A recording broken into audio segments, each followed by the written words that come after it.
আসসালামু আলাইকুম ওয়া রাহমাতুল্লাহ। আজকের ভিডিওটি অনেক গুরুত্বপূর্ণ, কারণ আজকের এই ভিডিওতে আমরা সূরাতুল বুরুজটি বানান সহকারে ভেঙ্গে ভেঙ্গে শব্দে শব্দে তাজবিদ সহ উচ্চারণ করে শিখব। যদি এই একটি সূরা আপনি এভাবে শিখতে পারেন, তাহলে অবশ্যই আপনি দ্রুত সহিহ শুদ্ধভাবে কুরআনুল হাকিম রিডিং পড়া শিখতে পারবেন। তো চলুন আমরা ভিডিওটি শুরু করি। বিসমিল্লাহির রহমানির রহিম। ওয়াসসামাই যাতিল বুরুজ। এই মিমের মধ্যে আমরা 4 আলিফ টান দিব, কারণ মদের হরফের উপর এরকম মোটা চিহ্ন, এরপর এরকম গোল হামজা থাকলে সেখানে আমাদের 4 আলিফ টানতে হবে। তাহলে ওয়াসসামাই এরকমভাবে টানটা দিব। ইযাতিল জালটা নরম করে পড়ব। ওয়াসসামাই যাতিল বুরুজ। জিমটা এখানে ওয়াকফ করার সময় জিমের মধ্যে একটু কলকলা করে পড়ব, কারণ জিমটা হলো কলকলার হরফ। তাহলে কিভাবে পড়ব? ওয়াসসামাই যাতিল বুরুজ ওয়াল ইয়াউমিল মাউউদ। ওয়াল ইয়াউমিল মাউউদ। এই আইনটার মধ্যে একটু চাপ দিয়ে পড়ব। যদি আইনটার মধ্যে একটু চাপ দিয়ে পড়ি, তাহলে আইনটা সহি উচ্চারণ হবে। আর ওয়াকফের সময় একটু এখানে ধাক্কা দিব, কারণ দালটা হলো কলকলার হরফ, আর কলকলার হরফ হলো 5টি, কফ, ত, বা, জিম, দাল। তাহলে ওয়াল ইয়াউমিল মাউউদ কিভাবে পড়ব? ওয়াল ইয়াউমিল মাউউদ। আমি এরকমভাবে আপনাদের সামনে এই 30 নং পারার সূরাগুলো বানান করে ভেঙে ভেঙে শিখাবো। তাই আপনার কাছে ছোট্ট একটি রিকোয়েস্ট করব, আমার এই চ্যানেলটি সাবস্ক্রাইব করুন এবং ভিডিওতে একটি লাইক দিয়ে দেন, যাতে করে এই ভিডিওটি আরও মানুষের কাছে পৌঁছে যায়। ওয়া শাহিদিউ ওয়া মাশহুদ। ওয়া শাহিদিউ দাল লাগবে এই ওয়াওয়ের সাথে। এই দুই জেরের মধ্য থেকে এক জবরকে বাদ দিয়ে আরেক জবরকে এই ওয়াওয়ের সাথে লাগিয়ে দিব। তাহলে ওয়া শাহিদিউ ওয়া মাশহুদ। ওয়াকফের সময় দালের নিচে যে দুই জের আছে, এই দুই জেরকে আমরা বাদ দিয়ে দিব। তাহলে কিভাবে পড়ব? ওয়া শাহিদিউ ওয়া মাশহুদ। কুতিলা আসহাবুল উখদুদ। কুতিলা আসহাবুল, এই হাটা উচ্চারণের সময় আমরা মুখ দিয়ে হালকা বাতাস বের করব। আসহাবুল এরকমভাবে পড়ব। তাহলে কিভাবে পড়ব? কুতিলা আসহাবুল উখদুদ। ওয়াকফের সময় কিন্তু আমরা এখানে 3 আলিফ টান দিব মধ্যে আরজি হিসাবে, কারণ একটি নিয়ম স্মরণ রাখব, মদের হরফের পরের হরফে ওয়াকফ হলে সেখানে আমাদের 3 আলিফ টানতে হবে। তো মদের হরফ হলো 3টি, ওয়াও, আলিফ, ইয়া। এখানে ওয়াও আছে, ওয়াওয়ের পরে দালের মধ্যে আমরা যেহেতু ওয়াকফ করেছি, তাহলে আমরা এখানে 3 আলিফ টান দিব। তাহলে কিভাবে পড়ব? কুতিলা আসহাবুল উখদুদ আন্নারি যাতিল ওয়াকুদ। এখন অনেকে হয়তো বলতে পারেন যে হুজুর, এই যে শুরুতে একটি আলিফ আছে, এই আলিফটা আমরা কিভাবে পড়ব? হ্যাঁ, এই আলিফ পড়ার নিয়ম আজকে আমরা শিখে নেব। যখন আয়াতের শুরুতে এরকম খালি আলিফ দেখব, আমরা উপরে একটি জবর দিয়ে পড়ে নেব। তখন কিভাবে পড়ব? হামজা লাগবে এই নুনের সাথে, আন্নারি যাতিল ওয়াকুদ এরকমভাবে পড়ব। আরেকবার আমার সাথে পড়ুন, আন্নারি যাতিল ওয়াকুদ। এরপরে ইজ হুম জালটা নরম করলে জালটা সহি উচ্চারণ হবে। ইজ হুম আলাইহা আলাইহা। এই যে জিলাপির পেজের মতো যে হাটি দেখতেছেন, এই হাটা উচ্চারণের সময় মুখ দিয়ে হালকা আওয়াজ বের করব। আর এই যে হাটি দেখতেছেন, এই হাটি উচ্চারণের সময় মুখ দিয়ে হালকা বাতাস বের করব। তাহলে আমাদের হাগুলো সহি উচ্চারণ হবে। ইজ হুম আলাইহা কুউদ। ওয়াকফের সময় দালটা হালকা করে ধাক্কা দিব, কারণ দালটা তো কলকলার হরফ, এই জন্য ধাক্কা দিয়ে পড়তে হবে। তাহলে ইজ হুম আলাইহা কুউদ ওয়া হুম আলা এখন অনেকেই হয়তো বলতে পারেন যে হুজুর আয়াতের শুরুতে এই যে ওয়াও হরফের উপর একটা তাসদিদ আছে, এই তাসদিদটা আমরা কিভাবে পড়ব নাকি বাদ দিয়ে দিব? হ্যাঁ, এই তাসদিদটা আমরা বাদ দিয়ে দিব। যদি আমরা এই পূর্বের আয়াতের মধ্যে ওয়াকফ না করে মিলিয়ে পড়তে চাই, ওই সময় আমরা এই তাসদিদটাকে ধরে নিব।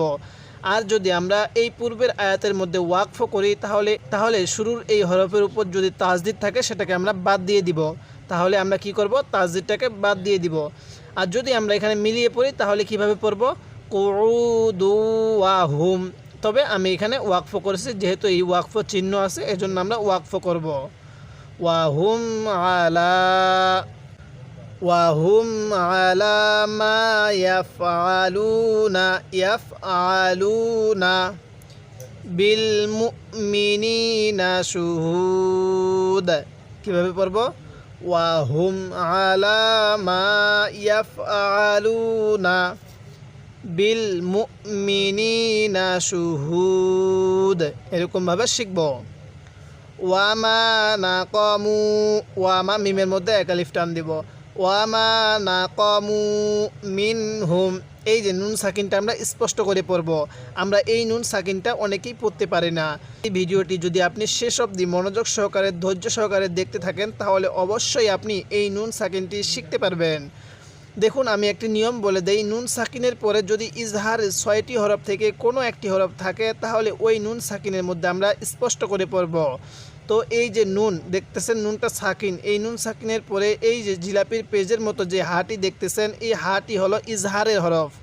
আর ইজহারের হরফ হলো 6টি, হামজা, হা, আইন, হা, গইন, খ। তো হা আছে, তাহলে নুন সাকিনের পরে এই হাটা কিসের হরফ?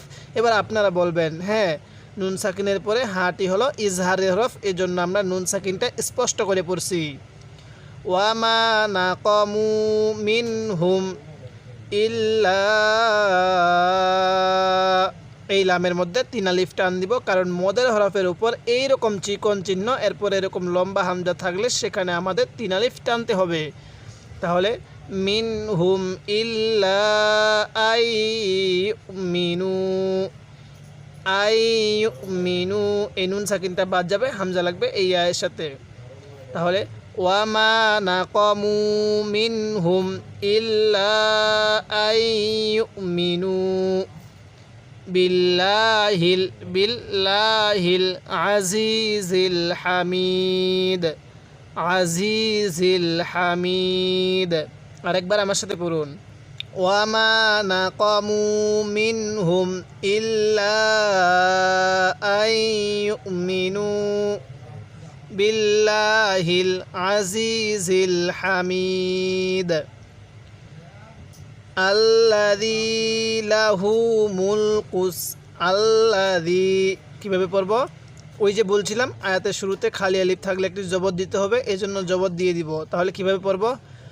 আল্লাযী লাহু মুলকুস সামাওয়াতি, সামাওয়া মিমের মধ্যে টান, ওয়াওয়ের মধ্যে টান। তাহলে আল্লাযী লাহু মুলকুস সামাওয়াতি ওয়াল আরদ, ওয়াকফ করলে এই দদের নিচে যে জেটটি আছে এটিকে বাদ দিয়ে দিব আর দদের মধ্যে আমরা সাকিন করব। তাহলে ওয়াল আরদ। ওয়াল্লাহু আলা কুল্লি শাইইন শাহিদ, কিভাবে পড়ব? ওয়াল্লাহু আলা কুল্লি শাইইন শাহিদ, এরকমভাবে শিখব। ইন্নাল্লাযীনা, কিভাবে পড়ব? ইন্নাল্লাযীনা, এখানে গুন্নাহ করব, কারণ মিমে নুনে তাজদিদ গুন্নাহ করা ওয়াজিব। তো নুনের উপর তাজদিদ আছে এজন্য আমরা গুন্নাহ করব। তাহলে ইন্নাল্লাযীনা ফাতানুল, তাহলে ইন্নাল্লাযীনা ফাতানুল মুমিনিনা ওয়াল মুমিনাতি, অনেকেই আমরা এই হামজাটাকে মু পড়ি, এখানে একটা ওয়াওটাকে ধরি। দেখুন, ওয়াওয়ের উপর হামজা থাকলে বা ইয়ার উপর এরকম হামজা থাকলে ওই জায়গার মধ্যে আমরা হামজাটাকেই ধরব, ওয়াও ইয়া এগুলোকে বাদ দিয়ে দিব। তাহলে ওয়াল মুমিনাতি, কিভাবে পড়ব? ওয়াল মুমিনাতি সুম্মা লাম, মিমের মধ্যে টান দিব না। তাহলে সুম্মা লাম ইয়াতুবু ফালাহুম, তাওয়ের মধ্যে টান, বায়ের মধ্যে টান, সুম্মা লাম ইয়াতুবু ফালাহুম আযাবু জাহান্নামা। এই জাহান্নামের আয়াত যখন পাবো তখন আমরা একটু নরম হয়ে পড়ব। ফালাহুম আযাবু জাহান্নামা ওয়ালাহুম আযাবুল হারিক। আমরা যখন জান্নাতের আয়াত পাবো তখন আমরা পড়ার সময় একটু খুশি হয়ে পড়ব, আর যখন জাহান্নামের আয়াত পাবো তখন আমরা কান্নার ভান ধরে পড়ব। তাহলে ফালাহুম আযাবু জাহান্নামা, গুন্নাহ করব, নুনের উপর তাসদিদ আছে জন্য আমাদের গুন্নাহ করতে হবে। তাহলে ফালাহুম আযাবু জাহান্নামা ওয়ালাহুম আযাবুল হারিক। এরকমভাবে শিখব। ইন্নাল্লাযীনা, এরপরে ইন্নাল্লাযীনা, আগে নুনের মধ্যে গুন্নাহ করব, তারপর নুনকে আবার এই লামের সাথে লাগিয়ে দিব। তাহলে ইন্নাল্লাযীনা আমানু, তাহলে ইন্নাল্লাযীনা আমানু ওয়া আমিলুস সালিহাতি লাহুম জান্নাতু, এই নুনের মধ্যে গুন্নাহ করে এক আলিফ টান দিব, জান্নাতের আয়াত এটা, লাহুম জান্নাতু তাজরি মিন তাহতিহাল আনহার, ওয়াকফ করলে আনহার। তাহলে আরেকবার আমার সাথে পড়ুন, ইন্নাল্লাযীনা আমানু, এরকমভাবে শিখব। ওয়া আমিলুস সালিহাতি লাহুম জান্নাতু তাজরি মিন তাহতিহাল, এই নুন সাকিনের মধ্যে গুন্নাহ করব, কারণ নুন সাকিনের পরে তাটি হলো ইকফার হরফ। মিন তাহতিহাল আনহার যালিকাল ফাউজুল কাবীর। কিভাবে পড়ব? যালিকাল ফাউজুল কাবীর। এরপরে ইন্না নাকের বাসি দ্বারা গুন্নাহ করব। তাহলে ইন্না বাতশা রাব্বিকা লাশাদীদ। কিভাবে পড়ব? ইন্না বাতশা রাব্বিকা লাশাদীদ। ইন্নাহু, এই নুনের মধ্যে আবার টান দিব না, হায়ের মধ্যে টান দিব। তাহলে ইন্নাহু হুয়া ইউবদিউ ওয়া ইউঈদ। তাহলে কিভাবে পড়ব? ইন্নাহু হুয়া, এই দুটোটা হা উচ্চারণের সময় আওয়াজ করব। ইন্নাহু হুয়া ইউবদিউ, এই যে দেখুন ইয়ায়ের উপর একটি হামজা দেখতেছি, এই জায়গার মধ্যে আমরা ইয়াটাকে বাদ দিয়ে হামজাটাকেই ধরব। তাহলে ইউবদিউ ওয়া ইউঈদ। এরকমভাবে শিখব। যদি আপনি এরকমভাবে আমার এই নিয়মগুলো ফলো করতে পারেন এবং আমি যেভাবে শিখাই এভাবে যদি প্রত্যেক দিন আপনি নিয়মিত সবকটি শিখতে পারেন, তাহলে অবশ্যই আপনি দ্রুত সহি শুদ্ধভাবে কুরআনুল হাকিম রিডিং করা শিখতে পারবেন। তাই আপনার কাছে ছোট্ট একটি রিকোয়েস্ট করব, আমার এই চ্যানেলটি সাবস্ক্রাইব করুন এবং ভিডিওতে একটি লাইক দিয়ে দেন, যাতে করে এই ভিডিওটি আরও মানুষের কাছে পৌঁছে যায়।